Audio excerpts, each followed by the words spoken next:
Bonjour à tous, voici mon résumé de l'actualité spatiale pour le mois d'avril. Au programme, les habitués le connaissent bien, des nouvelles de la Station Spatiale Internationale, des missions d'exploration et aussi des lancements. Une actualité quand même impactée par le Covid-19 parce que vous verrez, les lancements sont pas très nombreux, mais il y a quand même des choses à dire.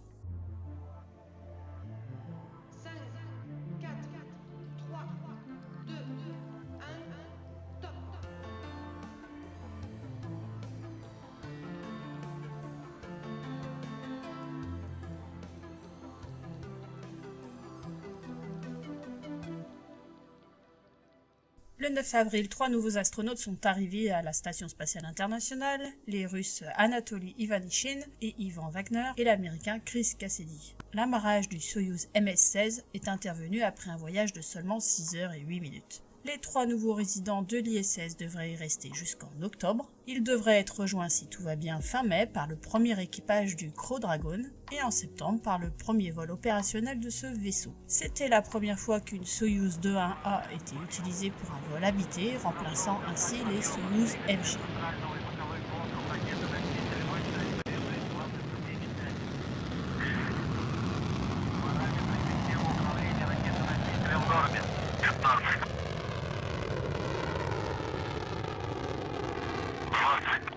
Двигатели первой и второй ступени работают нормально.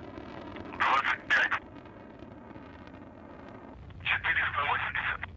Параметры системы управления в норме.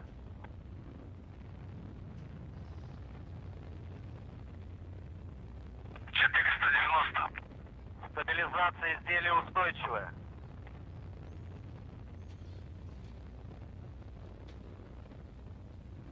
500. Полет нормальный.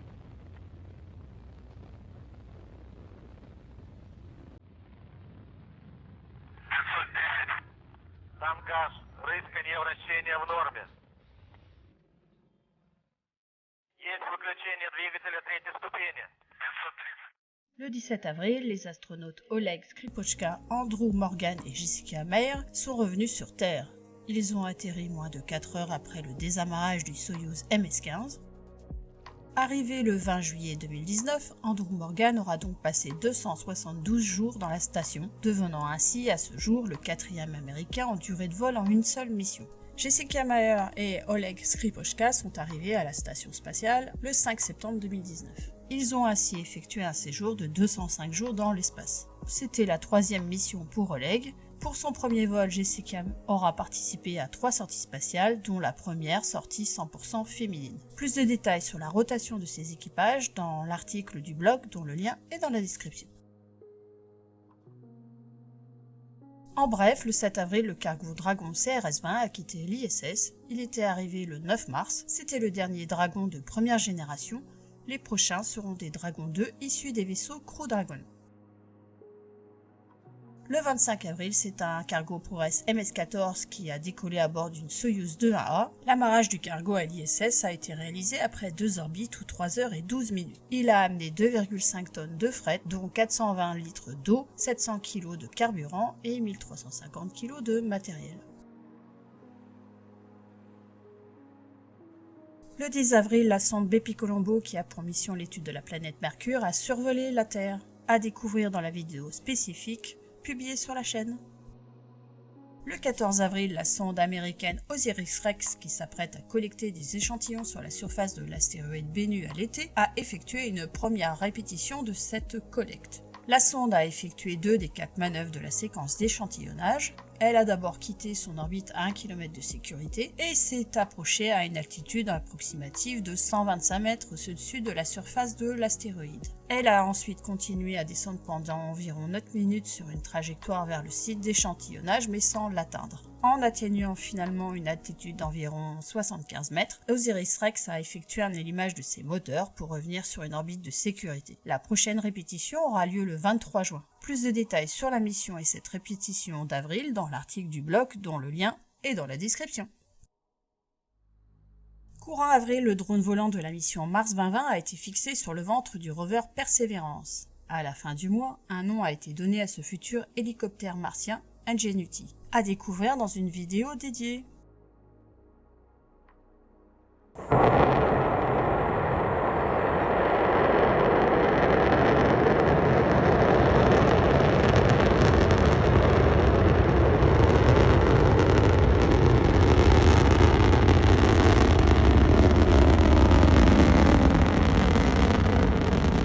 Après l'échec du tir inaugural de la Longue Marche 7A raté en mars, le 9 avril, la Chine a connu un nouvel échec. Cette fois-ci avec la Longue Marche 3B, son lanceur le plus utilisé ces dernières années. Le satellite de télécommunication commerciale indonésien Palapa N1 n'a pas été mis sur orbite. Selon un communiqué officiel, le troisième étage de la fusée et le satellite sont retombés vers la Terre. Cette anomalie va probablement décaler la mise sur orbite du dernier satellite de navigation Beidou de troisième génération qui devait finaliser la constellation pour une couverture mondiale.